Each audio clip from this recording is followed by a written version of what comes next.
Hello, everyone. I'm on just a few seconds early so that I can make sure I'm on right at 1 p.m. Last week when I went live, it took a few seconds to load, so I just want to make sure that I would be on right at 1 p.m. So welcome. Thank you so much for joining me for my third live art talk session. I'm very excited about today's topic. I'm going to be sharing my experience with Etsy versus RedBubble. So if you are interested in those kinds of art selling platforms or starting your own shop, I'm going to give you an idea of what each one involves and kind of my thoughts about pros and cons for each. So before I get into that, I did want to quickly introduce myself. My name is Corey. I am a full-time artist and owner of my business, Corey Frank Creates LLC. And I do weekly videos that are pre-produced and I upload them to YouTube. I have some art tutorials and short videos and fun things like that. And then for this month, January 2023, I decided to go live each Friday at 1 p.m. and just share some thoughts about different art topics. So thanks so much for joining me. And I am going to go ahead and jump right into it. So Etsy versus RedBubble. So most people are aware of what Etsy is. They've heard of it. Perhaps you have even purchased from someone who is on Etsy. It is a platform where people can create their own shops to sell art, antiques, all different kinds of goods. And you can also sell items that are in physical format that would get shipped to you. You can also sell digital products. So it's a very well-known platform, and it involves creating your own shop and products, and you do have to pay to post, and I'm going to get a little bit into that later. But the general overview is you create your shop, you create your listings or products, and then people are able to find you and purchase from you on that shop. And you can have any type of product that you want. So if you want to sell paintings, you can sell paintings. If you want to sell digital products like instructions for how to do a certain knitting or crocheting pattern, you can have that be like an automatic digital download that people buy from you. So there's a lot of versatility to what you can find on Etsy. There are online antique shops. Sometimes people will do 3D printing items or laser cut items. There's a whole host of things that you can get on there. Now, RedBubble is maybe not as well known. Most folks, when I have asked them if they've heard of it, they haven't. But it is a platform that was specifically designed for artists and graphic designers, illustrators, and things like that. And the biggest difference between RedBubble and Etsy is that RedBubble has its own set of products that you as an artist or designer can then upload your artwork to and choose which products that RedBubble has available will include your artwork on them in your shop. There's also no upfront costs. And again, I'm going to get into that later with some of the pros and cons about each platform.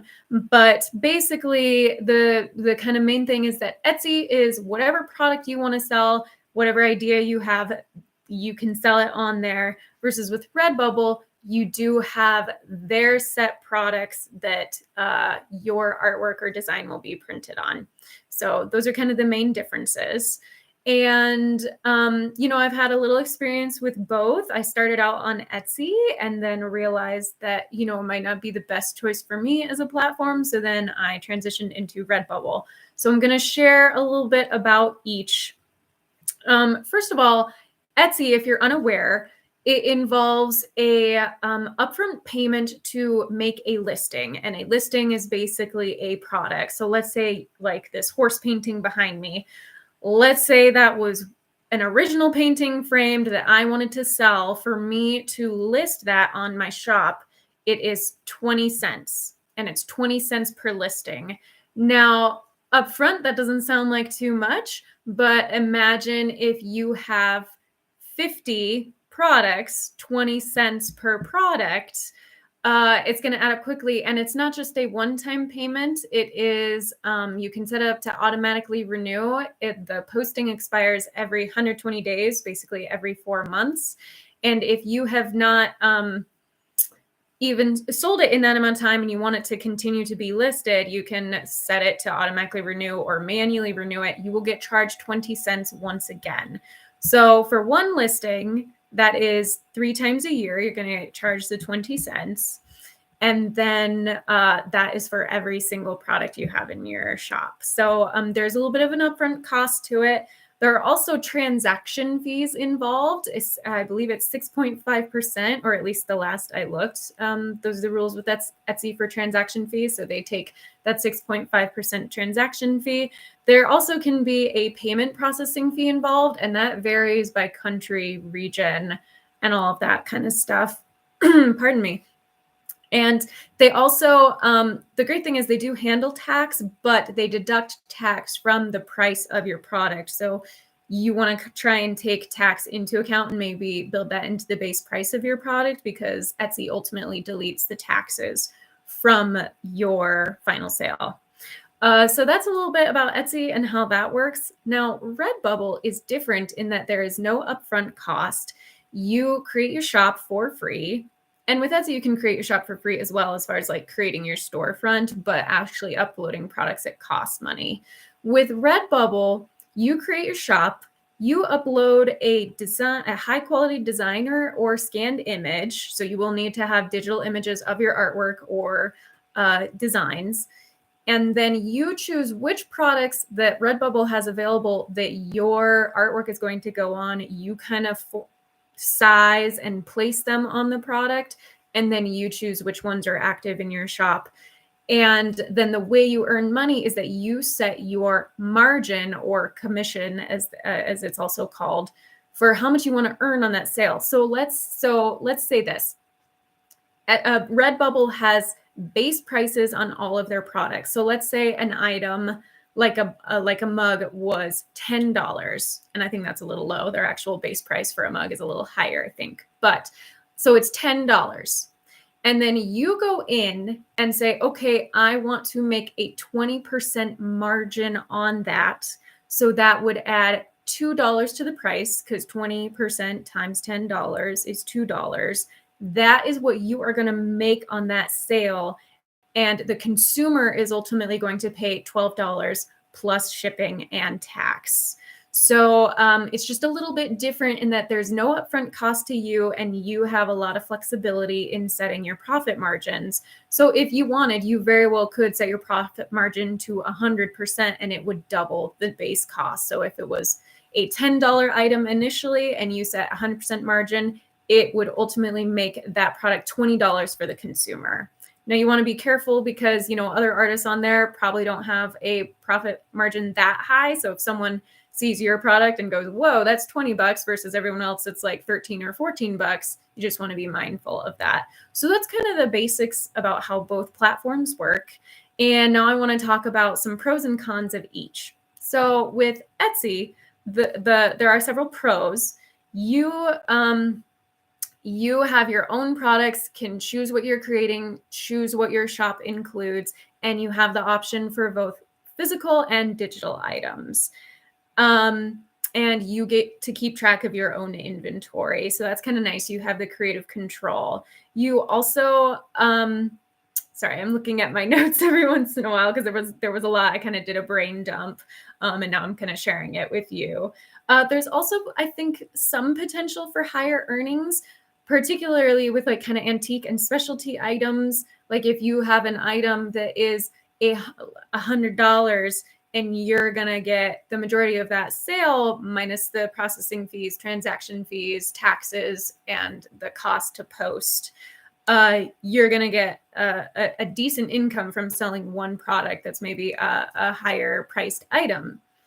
You also do not have a threshold for when your earnings are distributed. And that is one of the cons of Redbubble. So with Etsy, on the certain day each month that you get your funds dispersed to you, you do not have to meet a minimum amount for Etsy to distribute those funds to your linked bank account. So if you made a sale and only earned a total of $8 after all the transaction and processing fees, then you will get that $8 deposited to you. Or even if it's only $3 or $4, no matter what amount, as long as you have a positive balance on your account at the time that the dispersal date happens. You will get that deposited into your bank account. Now, if you haven't earned enough to make up the cost of your original posting fees, like let's say you first set up your shop and you did 15 products and you haven't sold anything yet, then you are going to actually owe the amount that it took to post those. So just be aware of that. Again, there's some upfront costs.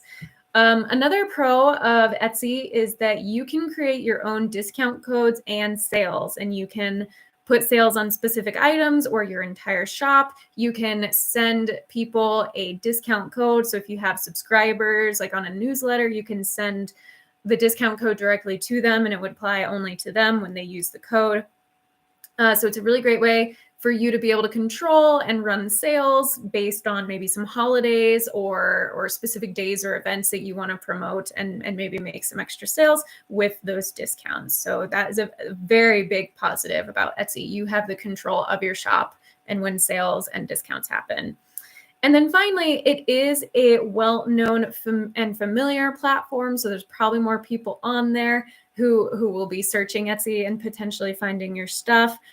But on the flip side of that, it's a little bit of a double-edged sword. It is a very saturated market. There are many, many sellers on Etsy. And so even though more people know about Etsy, they may not be directly finding your shop. So that is a con.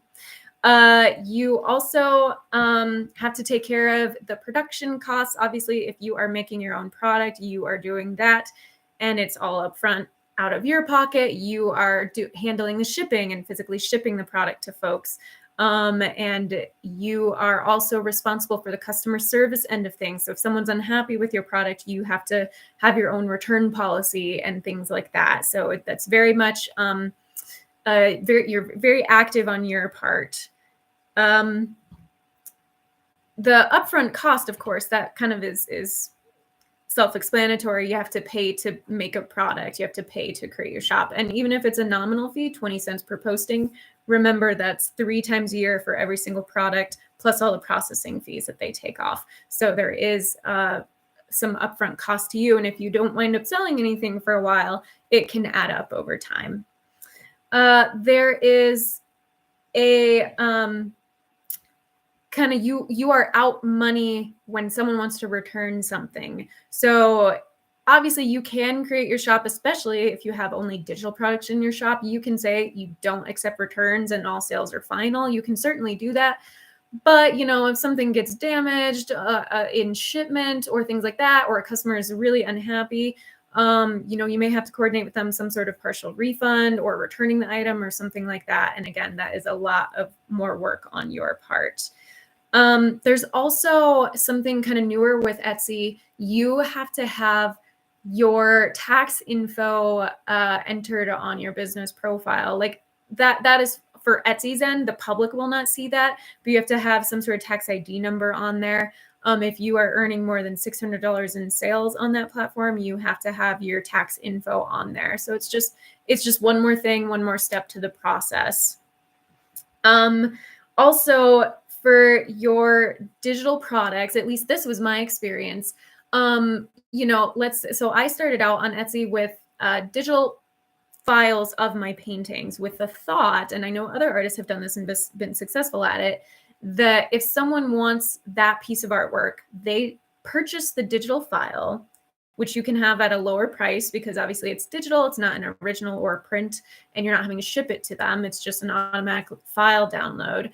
But then once they download it, it is, they're not sure where to go to print it or what to print it on. And I had several people say, I would just prefer to pay a little higher cost and have a finished product already done and sent to me. So just be aware as far as a digital store, how that can be a little bit of a drawback if people aren't sure what to do next and what to print the item on or where to go for printing. And then finally, it's the big time investment. First, to set it up, it can take a while, even with your digital products, making sure your policies and statements about, copyright are in place if it's a digital download, and also other kind of just creating the product. If it's a physical product, you have to take decent photos of it. and just make sure that, you know, it has as good of a photo quality for promoting the product so that people will want to buy it. So those are kind of some of the pros and cons of Etsy. Now, in these last 5 minutes, I'm going to talk about Redbubble. So some pros, obviously the no upfront cost. And in the long term, you're never going to have to pay a balance, which is really great. Whereas with Etsy, you know, if you haven't made sales to cover the costs of your expenses, then you do have to pay. They have a very high quality production of products, and they handle all of the production, all of the customer service, shipping, all of it. So if someone is unhappy with the product or wants to return it, they handle that. And you as the artist do it. If when someone returns a product, it doesn't deduct it from the commission you made on that sale. Redbubble does not delete that. So that is a huge advantage for artists, that you are never really going to be out of pocket any money. You set your own margin. So you do have a lot of customizability as far as how much you can earn on each sale and with each product. But again, you want to be mindful of maybe what some other artists have posted on there and what prices they have.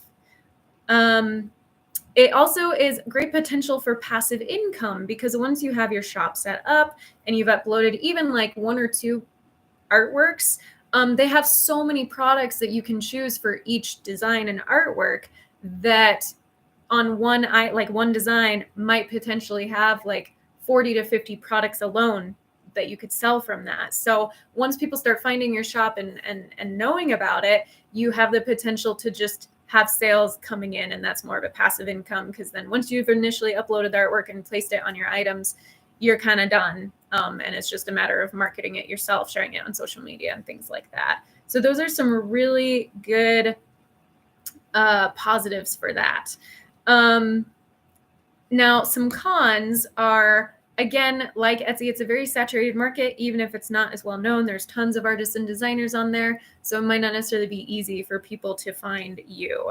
Now, this one is a bit of, again, it can fall in both categories. Redbubble, unlike Etsy, you have to pay for your advertising. Like if you want your products to be advertised, you have to pay for it. Redbubble does automatic advertising, but that doesn't necessarily mean they're going to choose your product. They're going to choose what's trending, what's kind of hot right now. And they also tend to stick more with like pop art and word art type of stuff.